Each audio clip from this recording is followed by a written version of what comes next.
Hər vaxtınız xeyir. Bugün çox ləzzətli, asan hazırlanan qurabiyə hazırlayırıq. Baxın, gördüyünüz kimi. Xəmirimiz yumşaq, az yağlı və böldüm içərisində xəmirdən başqa bir şey yoxdur.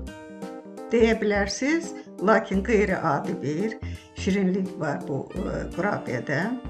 Xəmir üçün bizə 300 qram kəsmək lazımdır və 100 qram yağ əlavə edirik. Üzərinə bir çimdik duz, şəkərli vanil, qabartma tozu, krem halına gələnə qədər qarışdırıb, ölçüdə verilən qədər unu əlavə edib yaxşıca qarışdıraq. Bütün ərzaqlar otaq temperaturunda olsa, yəni xəmirinizi çox tez yoğura bilərsiniz. Baxın, bu cürə. Çox yoğurmağa ehtiyac yoxdur, xəmirimiz artıq hazırdır. Biraz acıq qoyaq qalsın, dincəlsin. İstəsəz soyuducuya da qoya bilərsiniz, lakin mən qoymadım. Tərifi açıqlama bölgəsindən köçürə bilərsiniz. Düzəldirəm, biraz acıq un səpək. Bunu çox səpmirik, çünki qıraqdan çıxan xəmirləri yenidən yayacağıq. Xəmirimizi yayırıq. Xəmirin deməli qalınlığı 2-3 mm ola bilər. Videonun dəyərləndirməyi yadınızdan çıxarmayın.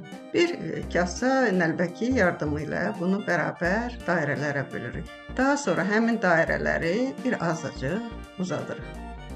Üstündən yayaraq əlbəttə ki. Baxın, nazik bir xəmirimiz alındı. Onun bir üzünü şəkərə bulayırıq. Şəkərli üzü içəridə olmaq şərti ilə rulet halına gətirir. Kanalımın qonağısınızsa, abunə olub zəng işarəsini basmağı unutmayın. Baxın, bu cürə. İndi isə forma veririk. Bəyəndinizsə like edin.